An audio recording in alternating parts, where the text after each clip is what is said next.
Hey everyone, CPO here, and in this video, I'm going to do a little work on this 2004 TJ. That's my son's Jeep. He called me a few days ago and basically said he was running down the highway, hot day, and the Jeep was well up to temperature. Got off the highway, went off to a side street, stopped at a red light, and his oil pressure gauge dropped to 0. Check gauge's light came on, all that stuff, and sort of panicked. Did the right thing, turned it off, called Dad, right? So my first question to him was, did you check the oil? Let's just make sure there's oil in there and that's not a problem. Let's just take care of the low-hanging fruit. So he checked, and oil was fine. Everything was showing up on the dipstick, no problem. So then the next thing to really question is, do we have an oil pressure problem or do we have a gauge problem, which really equates to a sending unit problem. So the way to check that is to get an external oil pressure gauge, and you can get those pretty readily at like Harbor Freight or any of the auto parts store. They're about 30 to 40 bucks depending. I don't have one, but that's a good place to start if you're so inclined. Honestly, from my perspective, these sending units, or the sending switches as they're often called, are very common failure points on these older TJs. So, and it's 13 bucks to replace it. So I'm going to replace that. He hasn't had any other symptoms. There's been no other indication that oil pressure is really a problem. So I think what we're going to do is just change the sending unit and see if we have any other issues. If we do have more issues after that, then I'll probably dig in a little bit deeper by checking the oil pressure with an external gauge. So went down to the auto parts store and got this Duralast oil pressure sending unit. I'll show you what it looks like if you've never seen one. This guy right here. So it's a pretty simple product. Basically plugs into the wiring harness and screws into the side of the block and gets some oil pressure and generates a reading for your gauge. It should be a quick and easy remove the old one, put in the new one. So we'll see how that goes. One thing that's interesting is, now there's a lot of ways to do this, right? They make a special socket to remove these. As a matter of fact, this is it here. It's got the same shape as the outside of this, and it's deep enough that that could fit in and works really well. It's essentially a 1 1/16 inch socket. So if you have a 1 1/16 inch deep well socket, you can get away with just using that. I actually have a 1 1/16, but it's a impact socket, and it's not quite as deep. The impact sockets aren't as deep as the non-impact ones, so it wouldn't allow this piece to fit up inside. So I was just going to go buy a cheap chrome 1 1/16 inch deep well. The auto parts store was out of those, but they had these. Oh well, I guess I'm going to get this. The problem with this is it's a unitasker. It's not really good at anything else other than dealing with these oil pressure switches. So at least if you get a 1 1/16 inch socket, I think it's 27 millimeter in metric, you can use it for other stuff.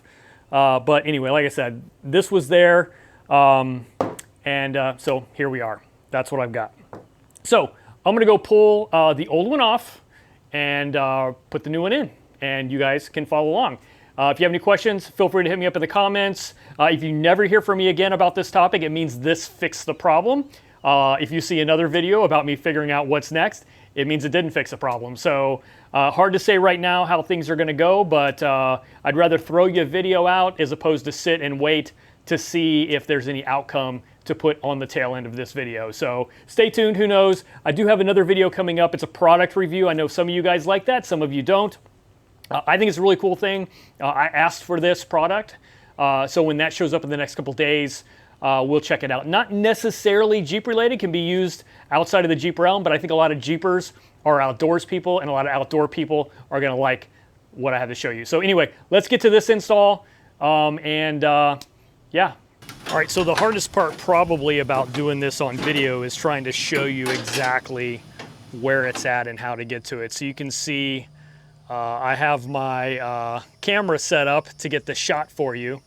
And then right here, there's a white wire coming down, and you'll see it on the main video. And that's a good guide. Let's see if I can get in here. So it's that little white wire coming down.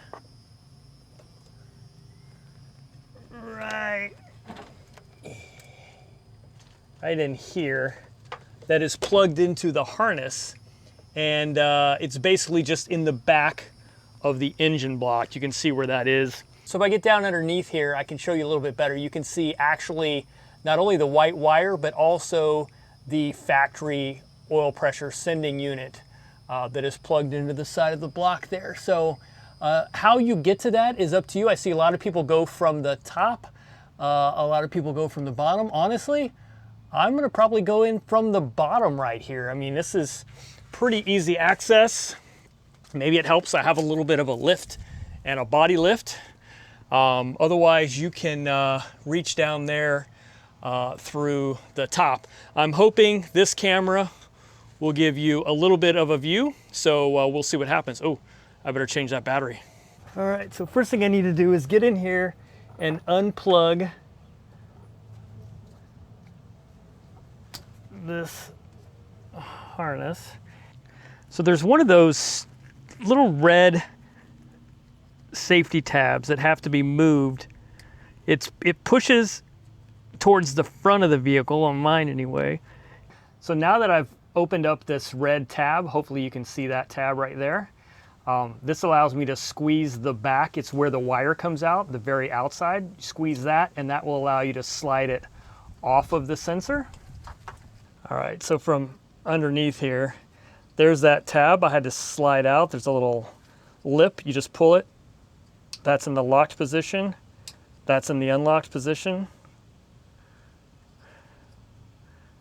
And then the part you squeeze is right here on the back. So just slip on. So once it's locked in like that, squeeze the back, and it should come right off. Now we'll just pull that sending unit out using that fancy socket I just bought. All right, so first, get that socket seated on there. It's interesting, there's not a lot of room, so I'm gonna use a wah mortar extension. Actually, I just went and grabbed a swivel real quick because it was the first thing I grabbed. All right, so that's seated on nicely. I'm gonna get a collection of extensions here. So as you break this free, get a sense for how much torque it takes. It's not very much. So something to pay attention to. Go ahead and pull this off of there now.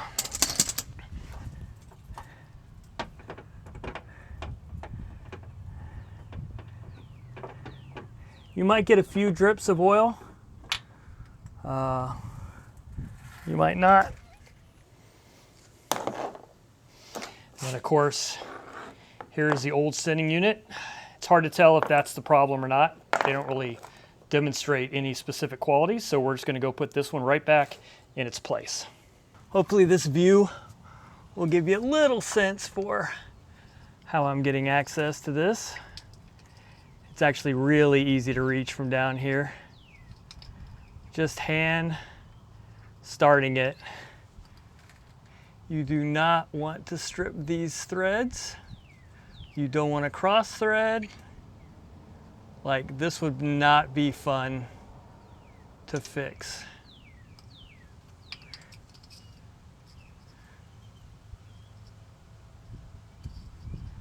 All right, goes in nice and easy.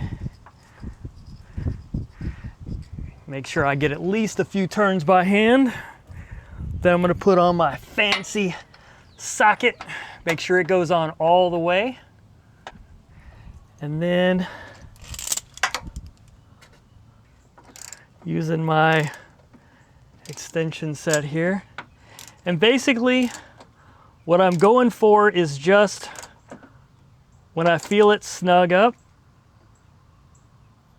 to about what it felt like before, and I'm gonna stop. All right, so the thing is, if it's going to seal, it's going to seal. And so if it leaks, I'll just tighten it a little bit more. So I'd rather err on not tight enough than too tight, because I can always go tighter. So yeah, now I'm just going to reach in there. I don't know if you can see this, but I'm going to try and get you a view.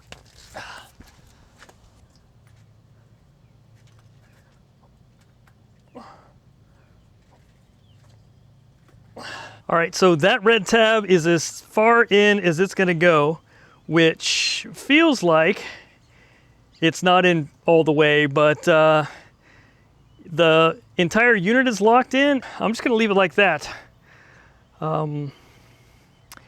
Yeah, I hear there are some fitment issues sometimes with these aftermarket ones.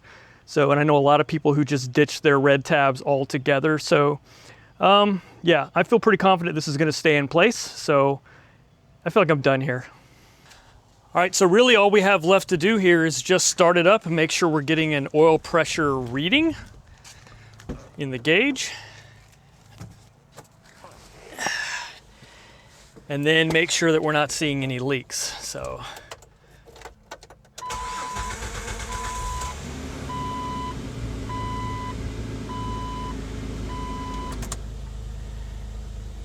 And yes, we are getting oil pressure. That is a very good sign. Now, obviously, to really test this, we're going to want to bring it up to temperature, drive it around a bit, look for leaks, make sure we have pressure. I'm not going to do that for this entire video, but before I button everything up, I'll just make sure there's no leaks on the ground. If you don't hear from me again, I think we did it. So after this, I guess I would say thanks for watching, guys. I'll catch you on the next one.